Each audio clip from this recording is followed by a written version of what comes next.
Hello guys, welcome to our channel. This is Teja. ప్రస్తుతం మనతో పాటు సీనియర్ జర్నలిస్ట్ దుర్గా కుమార్ గారు.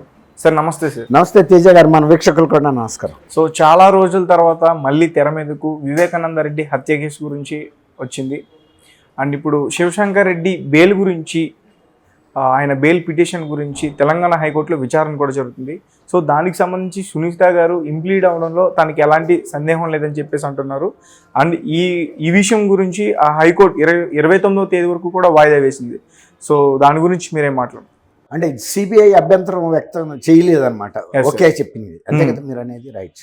ఇప్పుడు ఈ వివేకానంద రెడ్డి గారి హత్య అనేది రెండు తెలుగు రాష్ట్రాల్లోనే కాకుండా జాతీయ స్థాయిలో కూడా ఒక రకమైన ప్రకంపనలు సృష్టించిందండి. ఇది మామూలు కేసు అయితే, మర్డర్ కేసు అయితే అసలు ఈ పాటికి ఎప్పుడో లోకల్ పోలీసే తేల్చేసేది. అసలు యాక్చువల్గా ఇది సిబిఐ రాక వెళ్ళాల్సిన అవసరం లేదు. కానీ సిబిఐకి వెళ్ళాలని ఫస్ట్లో జగన్మోహన్ రెడ్డి గారు కూడా అప్పుడు ఉమ్మడి హైకోర్టులో పిటిషన్ వేశారు. అది బాబాయే కదా, ఆయన హత్య కేసు మీద సిబిఐ విచారణ కోరాడు అప్పుడు. అంటే ఆయన ఉద్దేశం ఏంటంటే, ఆయనకున్న అనుమానం ఆయన ప్రకటించాడు కూడా. చంద్రబాబు నాయుడు, లోకేష్ బాబు అండ్ ఆదినారాయణ రెడ్డి అక్కడ ఎమ్మెల్యే, జమ్మలమడుగు ఎమ్మెల్యే అనుకుంటా ఆయన. తర్వాత ఏమో బీటెక్ రవి ఇంకెవరో చెప్పాడు, మా చిన్నాన్న ఒకళ్ళు చంపలేదు, 4-5 కలిసి చంపారు ఆ రాత్రి, ఆయన్ని ఘోరంగా నరికేశారు, చాలా అమానవీయమైన ఇది, మళ్ళీ తీసుకెళ్లి బాత్రూంలో డబ్ల్యూసి ప్లేట్ మీద పడేశారు, రక్తం కక్కుకుని చనిపోయినట్టు సృష్టించాలని బాడీని బాత్రూంలోకి లాక్కెళ్ళారు అన్నీ. యాజ్ ఇఫ్ జరిగిన సీన్ అంతా ఆయన వర్ణించి చెప్పాడు. ఈ చంద్రబాబు నాయుడు గారు, లోకేష్, తర్వాత ఆదినారాయణ రెడ్డి వీళ్ళందరూ 5 కలిసి ఎలా చంపారనేది వర్ణించి అన్ని టీవీల ముందు చెప్పాడు. అన్ని బ్రాడ్కాస్ట్ అయినాయి లైవ్లో. అప్పుడు ఆయన ఏమనుకున్నా అంటే, బహుశా ఇది సిబిఐ ఎంక్వైరీ కూడా ఆయన కూడా అడిగాడు. తర్వాత ఎందుకో ఆయన సిబిఐ ఎంక్వైరీ చీఫ్ మినిస్టర్ అయిన తర్వాత ఆయనే ఉపసంహరించుకున్నాడు. ఈ కేసు పూర్వపరాలు చెబుతున్నా నేను. అప్పుడు యాక్చువల్గా ఈమె గవర్నమెంట్ కదా కేసు ఫైల్ చేస్తుంది. ఆ తర్వాత అప్పుడు ఇవి కూడా ఇంప్లీడ్ అవుతానని పిటిషన్ వేసుకుంది హైకోర్టులో. హైకోర్టు అలౌ చేసింది, ఎందుకంటే తన తండ్రి కదా, సునీత గారికి తండ్రే కదా వివేకానంద రెడ్డి గారు. ఈ కేసు అంతా తప్పుదోవ పడుతుంది, ఇది చాలా ఆలస్యం అవుతుందని కూడా చేసింది. తర్వాత దశలో ఇంకా లేట్ అవుతుంది.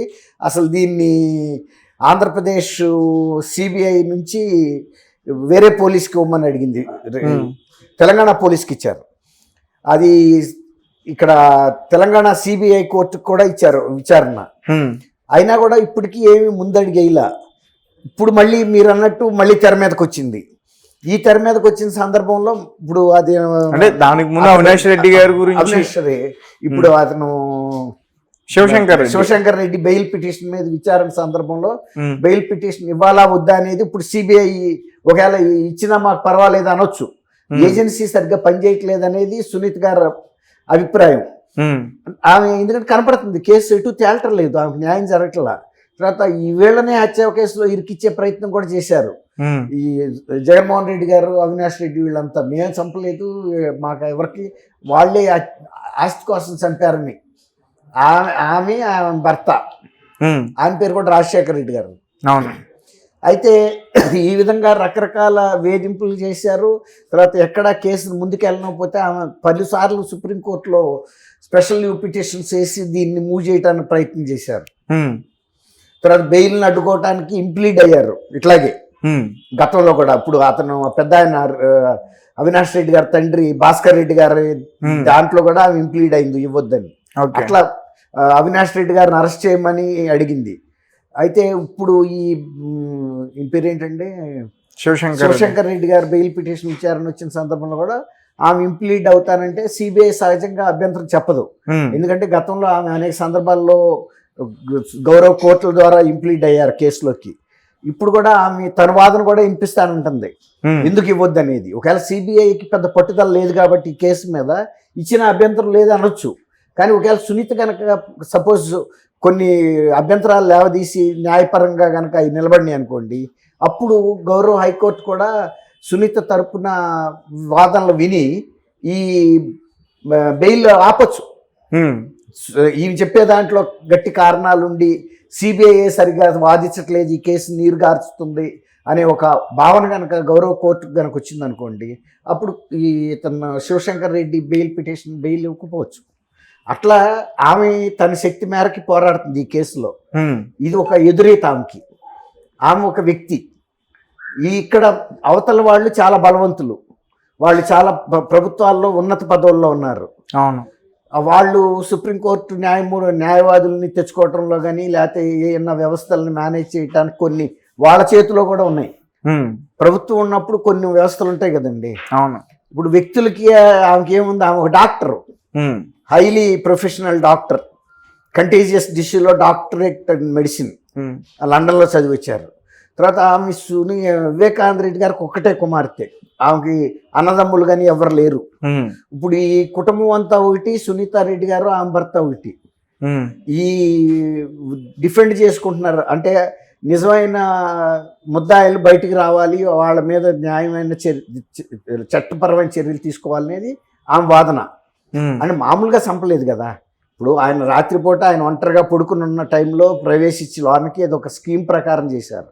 అది కూడా సిబిఐ కూడా చాలా కష్టమైంది. దీనికి సర్కమ్స్టాన్షియల్ ఎవిడెన్స్ మాత్రమే దొరికింది.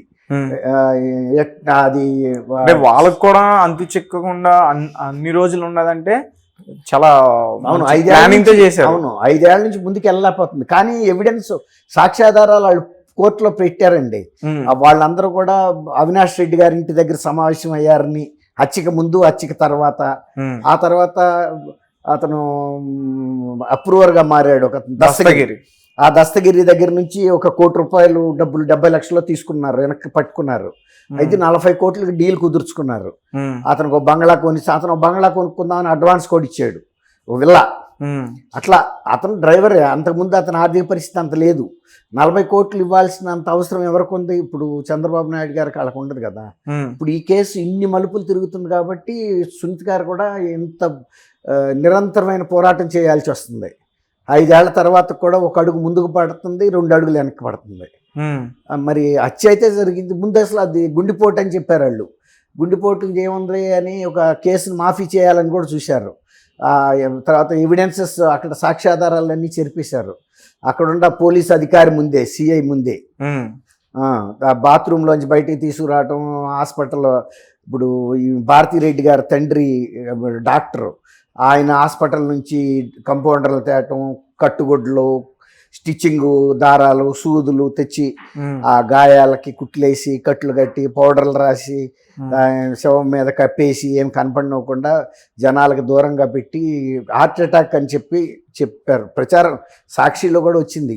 నారాసుర రక్త చరిత్ర అని ఇంకోటి వేశారు, ఈయన చంపినట్టు. ఓ పక్క గుండిపోటు అన్నారు, ఓ పక్కన చంపింది అంటున్నారు. వాళ్ళే కన్ఫ్యూజ్ చేశారు. బుక్ వచ్చింది సార్, నారాసుర కూడా వచ్చిందా? అయ్యి ఉండొచ్చు. ఏముందండి, చేతిలో డబ్బులుంటే పుస్తకాలు రాసేవాళ్ళు ఉన్నారు, ముద్రించేవాళ్ళు ఉన్నారు. మరి ఆయనే చీఫ్ మినిస్టర్గా ఉండి కేసుని ఎందుకు బుక్ చేయట్లేదు, ఎందుకు ఫాలో అప్ చేయట్లేదు? మళ్ళీ ఎలక్షన్ వచ్చింది, సొంత బాబాయ్ ఈసారి ఏం చెబుతాడు ఎవరి గురించి అని? ఇప్పుడు ఎవరన్నా రేపు ఎన్నికల్లో అడిగారు అనుకోండి, మీ బాబాయ్ కేసు ఏమైంది, ఎవరు చంపారు, మరి చంద్రబాబుని ఎందుకు అరెస్ట్ చేయలేదు ఆ కేసులో అని, ఇప్పుడు జగన్మోహన్ రెడ్డి గారు కూడా సమాధానం చెప్పలేని పరిస్థితే కదా. ఒకవేళ చెప్పాలంటే ఆయన చంపలేదని చెప్పాలి. మరి ఆ రోజు ఎందుకు చెప్పావు అంత పెద్ద అబద్ధం? మేమందరం నిన్ను సానుభూతితో ఓట్లేసాం కదా, ఆయన మీద అంత పెద్ద ఆరోపణ చేసావు, నమ్మామంటారు. ఇప్పుడు ముందుకు వెళ్ళలేని పరిస్థితి, వెనక్కి రాలేని పరిస్థితి. రేపు అడుగుతారు కదండి కొన్ని సభల్లో. కాబట్టి ఈ కేసుని ఎంత తొక్కి పెట్టగలరో పట్టారు. అయినా సునీత గారు కూడా పోరాటం చేస్తుంది కాబట్టి ఇంకేదన్నా రేపు ప్రభుత్వాలు మారి కేంద్రంలోను స్టేట్లో కనుక అసలు నిజాలు బయటకు వచ్చినాడు కనీసం సునీత గారికి కూడా కొంచెం ఒక ధైర్యం, అంటే తండ్రిని చంపిన వాళ్ళకి ఒక శిక్ష వేయించగలగానే తృప్తి మిగులుతుంది, ఆయనకి ఆత్మశాంతి కలుగుతుంది వివేకానంద రెడ్డి గారికి. Okay sir, thank you so much. Thank you Teja గారు, మన వీక్షకులు కూడా.